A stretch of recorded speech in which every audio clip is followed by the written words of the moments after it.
Inilah penjelasan saya, saudara-saudara sebangsa dan setanah air.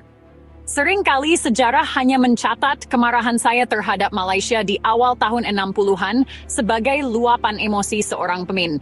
Namun saya tegaskan di sini, kemarahan itu bukan sekadar emosi belaka.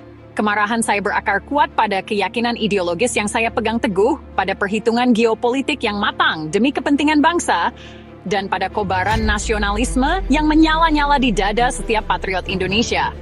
Pembentukan Federasi Malaysia bagi saya dan bagi Indonesia saat itu bukan sekadar lahirnya sebuah negara baru. Itu adalah manuver yang nyata-nyata mengancam kedaulatan dan cita-cita besar revolusi bangsa kita. Saya melihatnya sebagai upaya memperpanjang cengkeraman kolonialisme dan imperialisme dalam bentuk baru. Sebuah ancaman yang jelas terhadap gagasan besar, poros Jakarta, Phnom Penh, Hanoi, Peking, Pyongyang yang saya rintis untuk menandingi kekuatan blok barat dan timur. Ini bukan soal sentimen pribadi. Ini adalah soal prinsip, soal masa depan bangsa-bangsa yang baru merdeka di Asia Tenggara. Apakah kita akan membiarkan bayang-bayang penjajah kembali hadir, meski dengan wajah yang berbeda? Pertanyaan inilah yang terus menggema dalam hati saya, mendorong setiap langkah dan keputusan yang saya ambil di masa-masa genting itu. Pada kesempatan ini, dengan gaya seorang jurnalis investigatif, saya akan memaparkan secara tegas dan rinci setidaknya 7 alasan mendasar di balik sikap keras dan kemarahan saya terhadap proyek bernama Malaysia. Saya mengajak saudara-saudara semua untuk menelusuri lebih dalam, melampaui narasi-narasi lama agar kita benar-benar memahami kompleksitas situasi saat itu dan api perjuangan yang membakarnya. Mari kita bedah bersama. Ganyang Malaysia bukan sekadar slogan, melainkan sikap politik yang dilandasi pertimbangan mendalam dan keberanian luar biasa. Alasan pertama, dan mungkin yang paling mendasar dari sikap keras saya, adalah pandangan bahwa pembentukan Federasi Malaysia pada tahun 1963 sejatinya adalah sebuah proyek neokolonialisme yang didalangi oleh Inggris. Saya tidak melihatnya sebagai sebuah entitas negara yang lahir dari kehendak murni rakyatnya, melainkan sebagai cara licik Inggris untuk mempertahankan pengaruh dan kepentingan ekonominya di kawasan ini setelah era kolonialisme fisik berakhir. Bagi saya, Malaysia adalah negara boneka, sebuah instrumen yang diciptakan oleh imperialis untuk mengepung Indonesia dan membendung gelombang revolusi yang sedang kita kobarkan. Bagaimana bisa kita menerima sebuah negara yang pembentukannya syarat dengan campur tangan asing, yang jelas-jelas bertujuan untuk melestarikan sisa-sisa kekuasaan kolonial? Ini adalah pengkhianatan terhadap semangat Konferensi Asia Afrika di Bandung, di mana kita bersama-sama bersumpah untuk melenyapkan segala bentuk penjajahan. Saya menyebutnya sebagai nekolim, neokolonialisme, kolonialisme, dan imperialisme. Istilah ini bukan sekadar retorika, melainkan sebuah analisis mendalam terhadap strategi baru kaum imperialis. Mereka mungkin tidak lagi datang dengan senjata dan serdadu secara terang-terangan, tetapi mereka hadir melalui perjanjian-perjanjian yang mengikat, pangkalan-pangkalan militer yang terselubung, dan pengaruh ekonomi yang mencengkeram. Federasi Malaysia, dengan melibatkan Malaya, Singapura, Sarawak, dan Borneo Utara, bagi saya adalah manifestasi nyata dari taktik ini.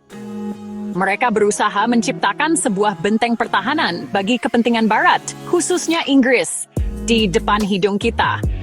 Ini adalah ancaman langsung terhadap kedaulatan dan kemandirian Indonesia yang baru seumur jagung. Saya tidak bisa tinggal diam melihat hal ini terjadi.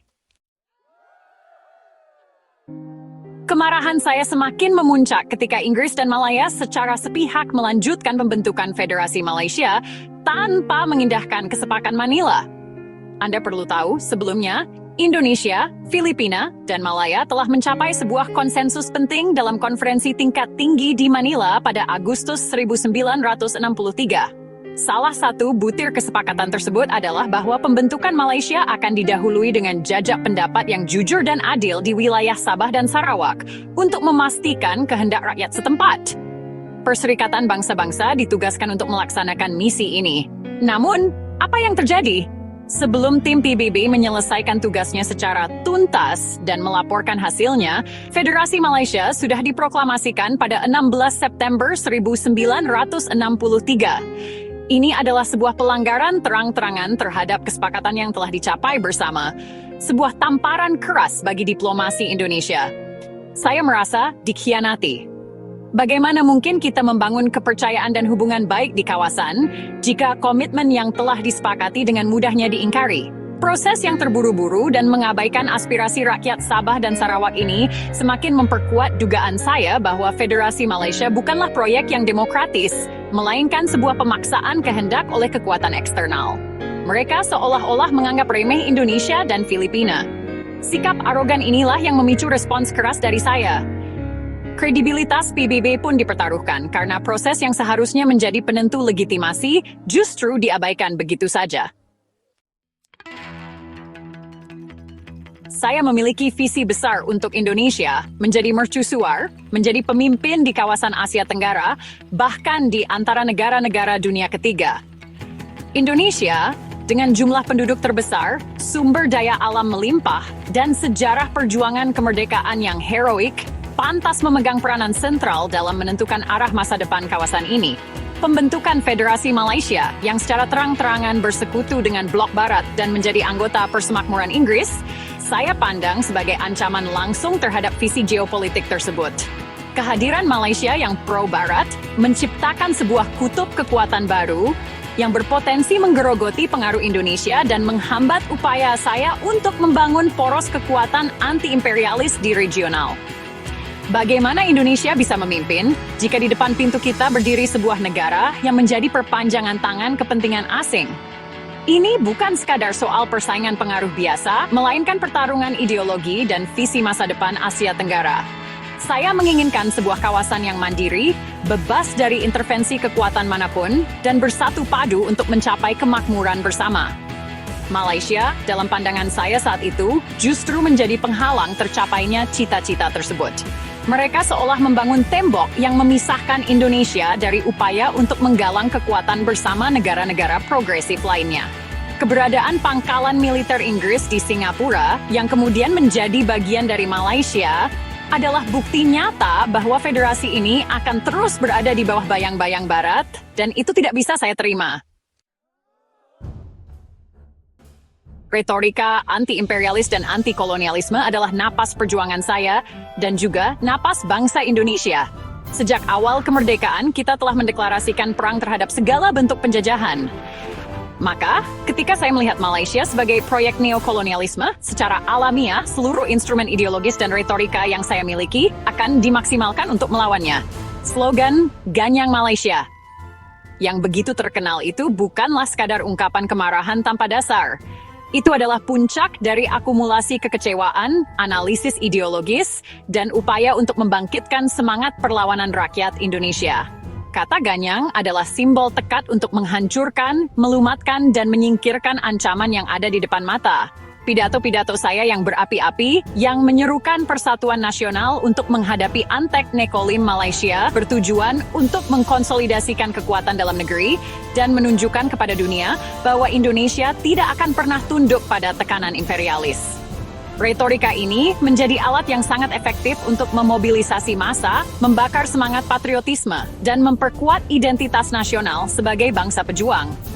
Mungkin bagi sebagian orang terdengar agresif, namun dalam konteks perang melawan neokolonialisme, diplomasi saja tidak cukup. Perlu ada pekik perjuangan yang mampu menggetarkan jiwa rakyat dan menunjukkan keseriusan kita. Ganyang Malaysia menjadi pekik itu, sebuah mantera yang menyatukan energi bangsa untuk sebuah tujuan yang saya yakini mulia. Kemarahan dan perbedaan pandangan yang mendasar ini akhirnya tidak dapat dihindari lagi, bermuara pada sebuah konflik terbuka yang dikenal sebagai konfrontasi Indonesia-Malaysia, yang berlangsung dari tahun 1963 hingga 1966. Ini bukan keputusan yang saya ambil dengan mudah. Namun, ketika jalur diplomasi menemui jalan buntu dan kedaulatan prinsip kita diinjak-injak, maka tindakan yang lebih tegas harus diambil. Indonesia tidak secara resmi mendeklarasikan perang, namun kami melancarkan berbagai operasi militer terbatas, melakukan infiltrasi sukarelawan dan tentara ke wilayah perbatasan di Kalimantan Utara dan Semenanjung Malaya, serta mengobarkan perang propaganda yang intensif. Tujuannya jelas untuk menggagalkan pembentukan Malaysia atau setidaknya melemahkannya dari dalam. Operasi Dwi Kora atau Dwi Komando Rakyat saya umumkan sebagai landasan perjuangan yang berisi perintah untuk memperhebat ketahanan revolusi Indonesia dan membantu perjuangan rakyat Malaya, Singapura, Sarawak, dan Sabah untuk membubarkan negara boneka Malaysia. Pasukan kita, bersama dengan para sukarelawan, bertempur dengan gagah berani di hutan-hutan Kalimantan menghadapi pasukan Malaysia yang dibantu oleh Inggris, Australia, dan Selandia Baru. Ini adalah periode yang sulit, penuh pengorbanan. Selain aksi militer, perang urat syaraf juga kami lancarkan melalui siaran radio, pamflet, dan berbagai media lainnya untuk mempengaruhi opini publik di Malaysia dan internasional. Konfrontasi ini adalah bukti kesungguhan Indonesia dalam menentang apa yang saya anggap sebagai ancaman terhadap stabilitas regional dan kemerdekaan sejati. Selain faktor eksternal dan ideologis, harus diakui bahwa isu konfrontasi dengan Malaysia juga memiliki dimensi politik dalam negeri yang penting bagi saya. Pada awal tahun 60-an, Indonesia menghadapi berbagai tekanan internal, kondisi ekonomi yang belum stabil, inflasi yang tinggi, serta potensi perpecahan akibat beragamnya kekuatan politik. Dalam situasi seperti ini, isu Malaysia menjadi semacam common enemy atau musuh bersama yang dapat digunakan untuk mengalihkan perhatian dari masalah-masalah domestik sekaligus mempersatukan berbagai elemen bangsa di bawah satu panji perjuangan nasional. Dengan mengobarkan semangat anti-Malaysia, saya berupaya memperkuat posisi politik saya sebagai panglima tertinggi dan pemimpin besar revolusi. Mobilisasi nasional untuk mengganyang Malaysia berhasil membangkitkan gelombang patriotisme yang luar biasa.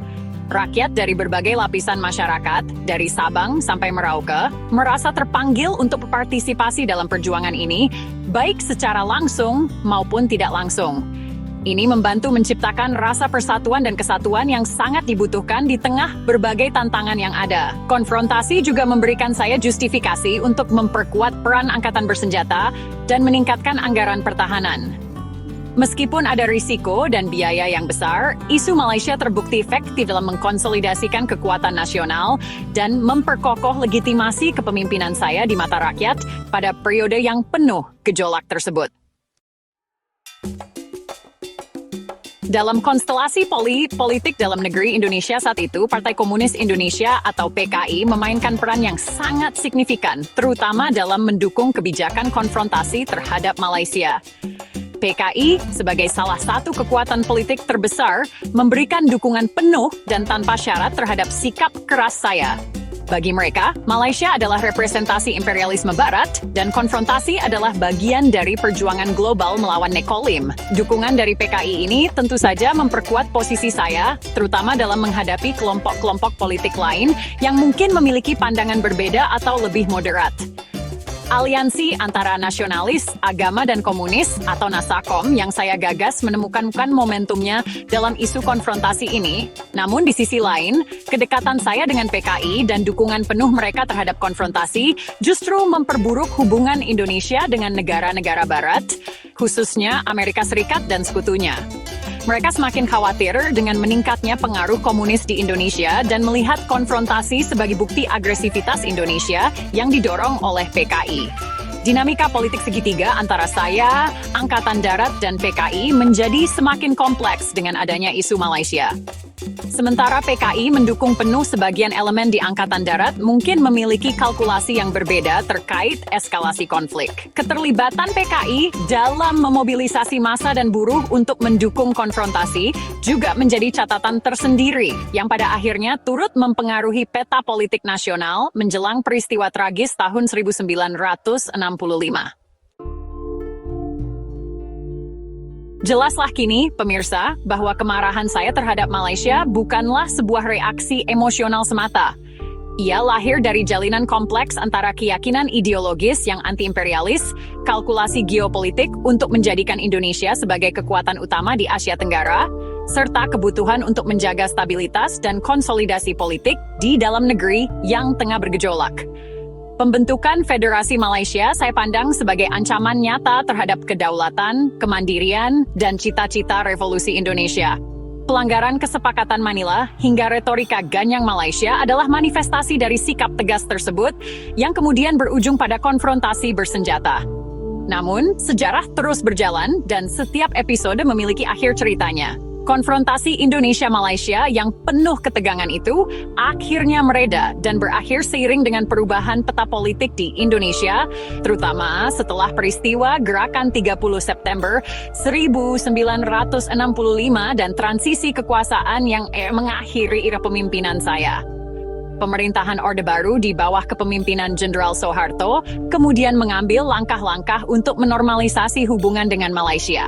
Persetujuan Bangkok pada tahun 1966 menjadi tonggak penting yang secara resmi mengakhiri konfrontasi dan membuka lembaran baru dalam hubungan kedua negara serumpun ini. Meskipun periode konfrontasi diwarnai oleh ketegangan dan konflik, pelajaran berharga dapat kita petik. Pentingnya menjaga kedaulatan nasional, semangat anti-kolonialisme, dan upaya membangun kawasan yang damai dan mandiri tetaplah relevan. Hubungan Indonesia dan Malaysia setelahnya, meski terkadang diwarnai pasang surut, pada dasarnya kembali ke jalur persahabatan dan kerjasama. Semoga pemahaman mendalam terhadap alasan di balik kemarahan saya kala itu dapat memberikan perspektif yang lebih utuh bagi Anda semua dalam membaca sejarah bangsa.